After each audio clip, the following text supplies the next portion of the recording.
Hey folks, Reloading Bench back here. We're back with you. So what I'm going to try to do real time is take the shell mount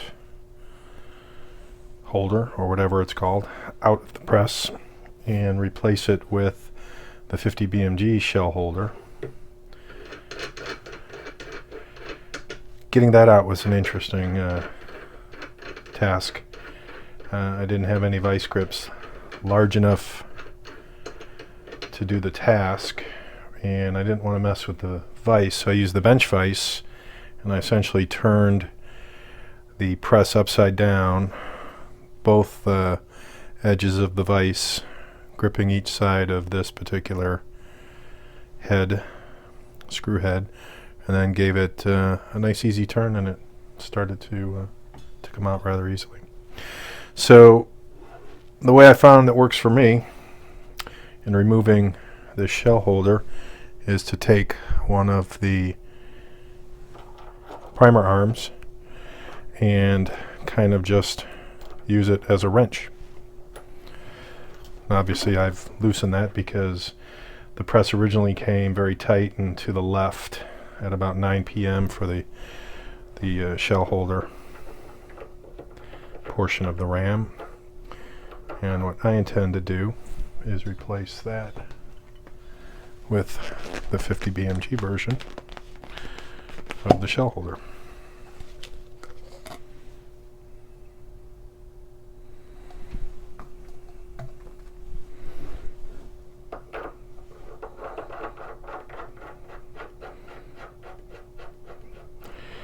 And I've found that for me, I'm going to go essentially 12 o'clock, and that's going to be my repeatable measure, because if I try to go a full turn to my left, another 3/4 clockwise turn, this is going to be nearly impossible for me to get out. And considering I use a couple of things, the primer as well as the swager for this particular shell holder, or this portion of the RAM, this is a viable tool for me, a component that I need to retain. So we now have the 50 BMG shell holder there, and here's a 50 BMG base case, a 416 Barrett case, but 50 BMG from there down, and that works just fine. Okay, so I did grab, pardon my arm, I did grab the instructions that came with the reloading die for the 416 Barrett. And what I'll probably do first is the bullet seating die. Since I'm going to be shooting 400 grains / I think 395 actually, I'm going to leave this particular bullet in,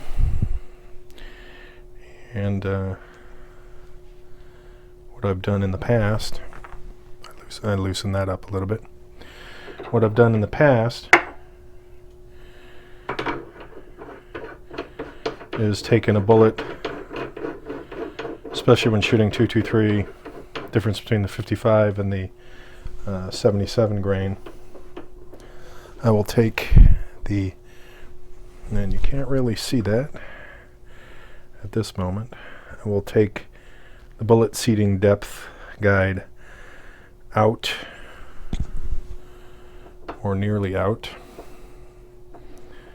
so that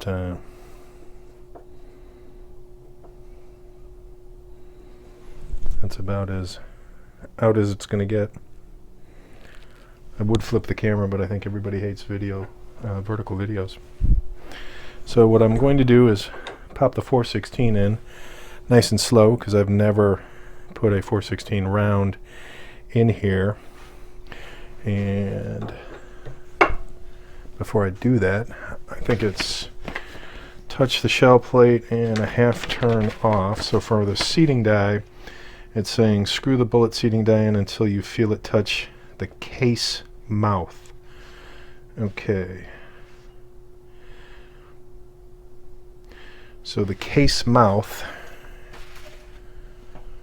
is the approach I was taking.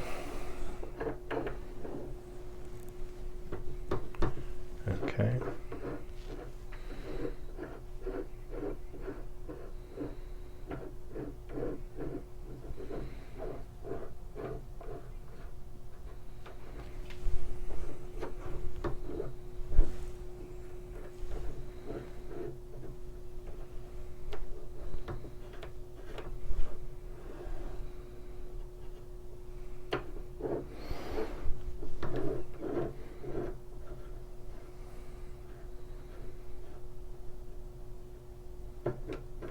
So I'm going to say that's case mouth, right about. Let me make sure my lock ring isn't interfering.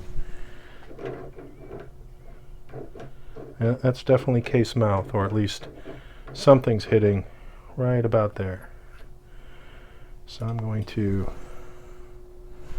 say that that is where it's going to be for now. I'm not going to put any monster grip on that.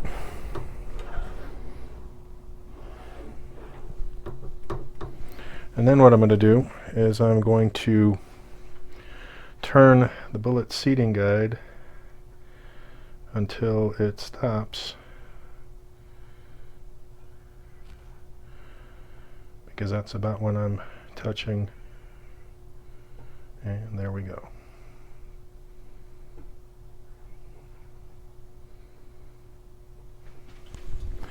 Okay, so I would say that right now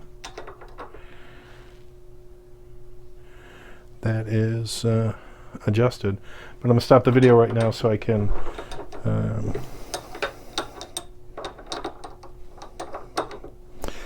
go ahead and get a pair of calipers out and measure that overall length before I do anything more. Okay, so I'm back in the reloading bench. I'll probably continue on the video, so I don't need to reintroduce myself. But I pulled out my RCBS calipers, Dow caliper. This is a piece of brass that I've yet to touch in terms of playing on the press. So I'm going to, it's a big round, so I'm going to try to see what comes up here in terms of. Okay, so it looks like 4565-ish.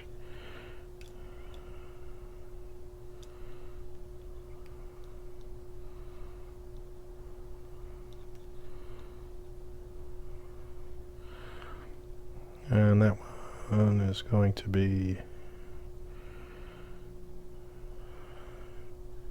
roughly 5.9, 5.8. 5.7, 4.557,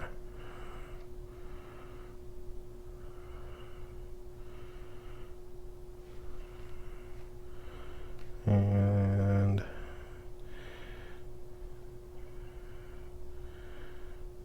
all right, 60. So let's see what I've got on this piece that I've been touching a little bit.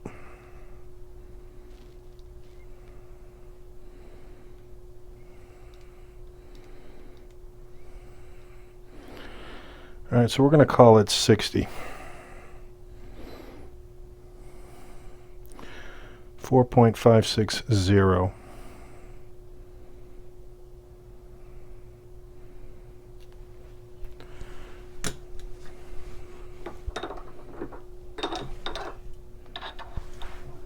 Gosh, this press is almost too small. All right, so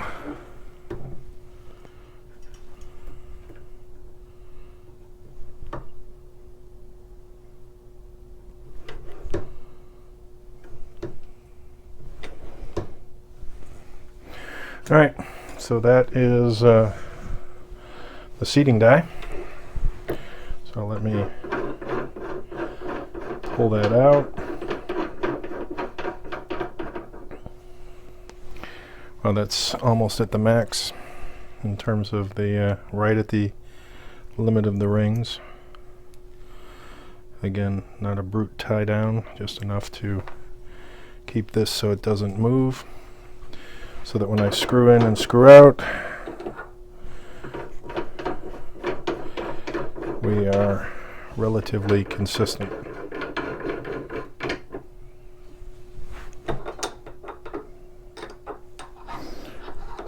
It's like dialing in the 300 Winchester on a Lee turret.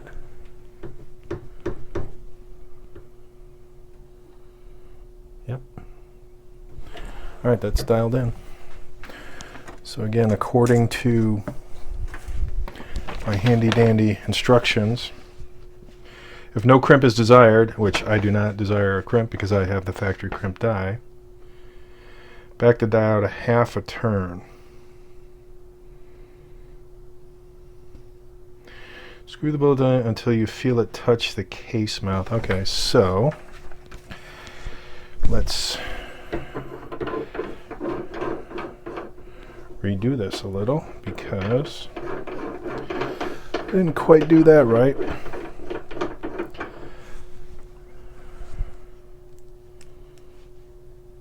Okay, so that works. All right, so screw the die until we feel the case mouth.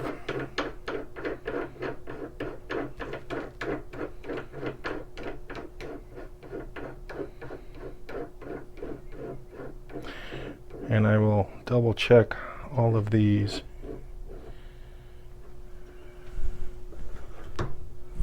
when I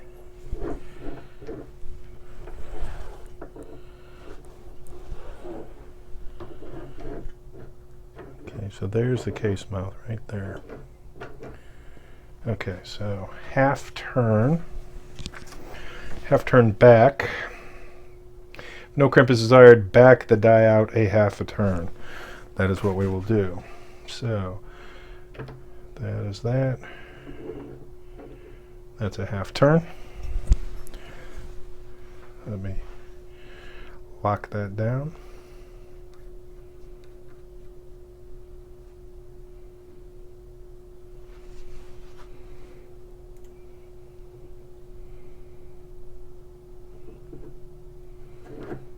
Okay, so we now have a half turn on the bullet seating die.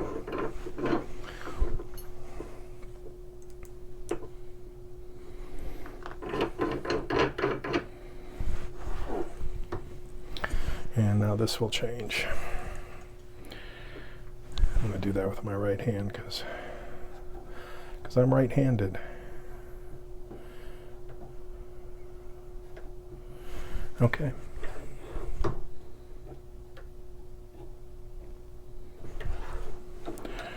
And this should be roughly 4, 5, 6-ish still. Yes. Okay.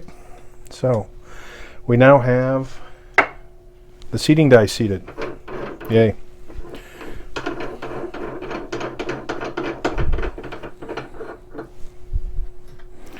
Again, just a touch. All right, that die's done.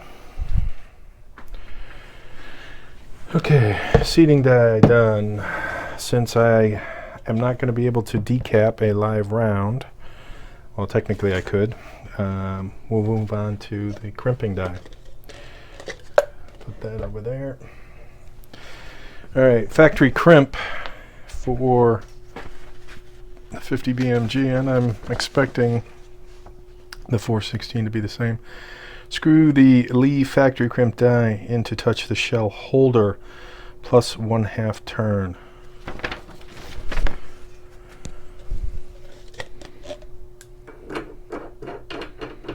And we'll pull out the 416 instructions to make sure they say the same thing. Instructions. Screw the factory crimp die in to touch the shell holder plus 1/2 turn more. Okay, same. Just double checking. Okay, ram up.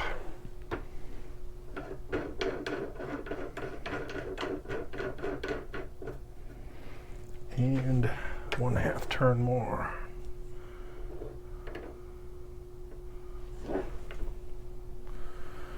And for this, we will, excuse my arms, not the best angle.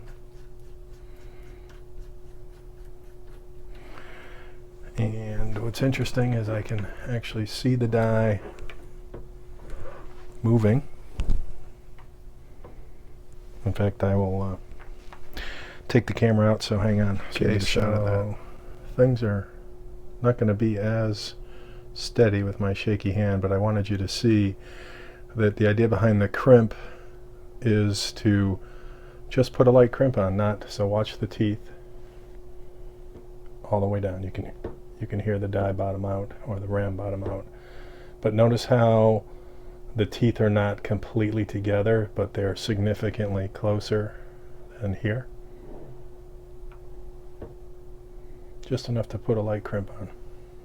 So what I will experiment with is a little that there does not appear to be a crimp. I'm not seeing a crimp on here at all. I know my eyes are bad, but it doesn't look like there's a crimp on there. So let's see what my handiwork did. And let me tie that down a little.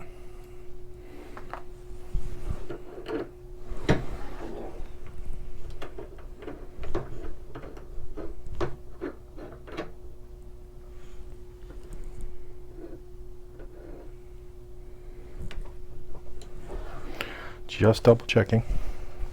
All right, so let's see. So there are fans of crimp and there are not fans of crimp. I prefer to crimp. I do it on everything I shoot. There's folks who will say, if you're going to shoot bolt action, why are you crimping? Versus something that's being jammed around in a magazine that needs a crimp. So I'm a fan of crimping. So let's see what.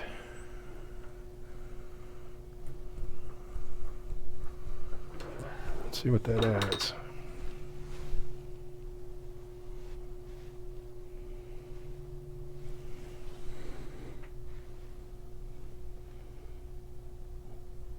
Hard to tell.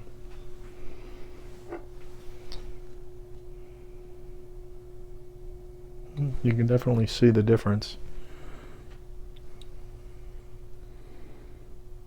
The one on the right is the one I just crimped, so you can see little bit of grip on the top of the brass that's not visible on this one.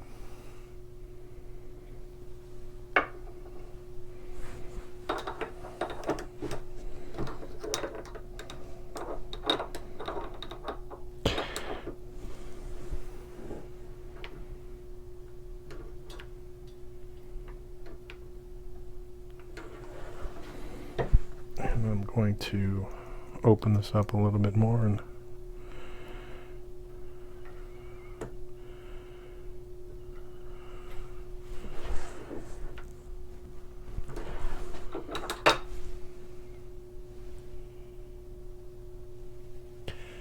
there's definitely a light crimp on there. You can see the band.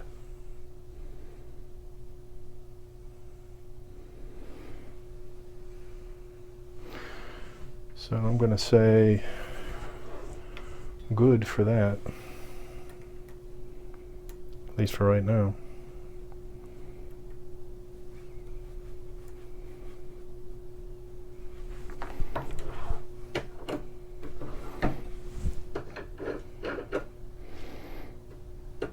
So what I like again about going with the lock rings is they're in, easy to get out.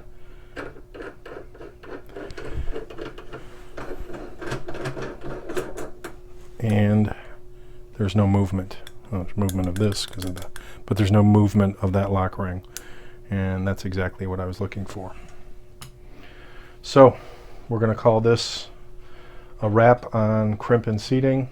If I score some once fired 416 Barrett brass, we will start experimenting with decapping and resizing, as well as trimming, but won't really trim until I start shooting it and the brass grows for me. So that's it for now. Till next time. Okay, I'm back. I couldn't stay away. So I got to thinking, and I thought I don't need to have empty brass to at least set my full-length resizing die. So again, busting out the directions, because I would rather do it right than try to do it from memory. So for the full-length sizer, it's saying screw the length of the full-length sizer until it touches a shell holder, then lower the ram and screw the die in 1/4 to 1/3 turn more. So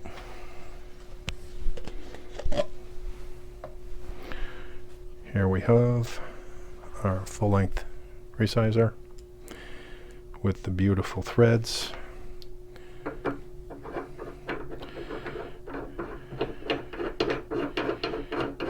Okay. Touches the shell holder.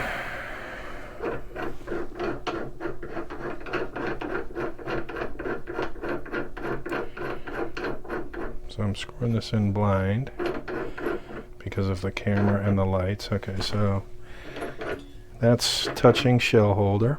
Lower the ram and screw the die in 1/4 to 1/3, so at least 1/4.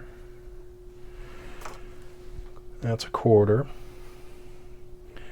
And I would say that that's 1/3. So we're gonna go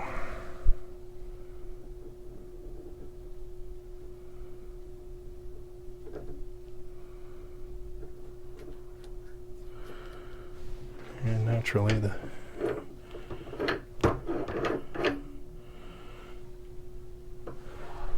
so 1/4 is going to be right here. 1/3 is going to be right there.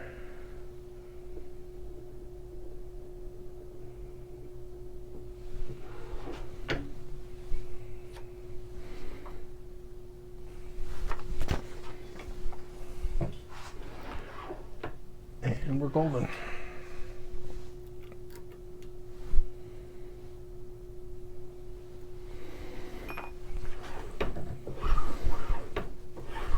Okay.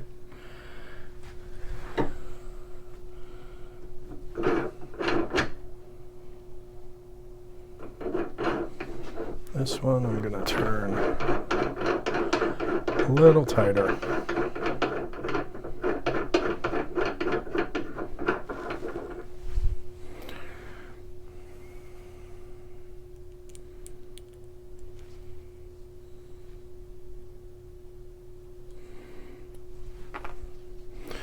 All right, that's in there. Let me double check.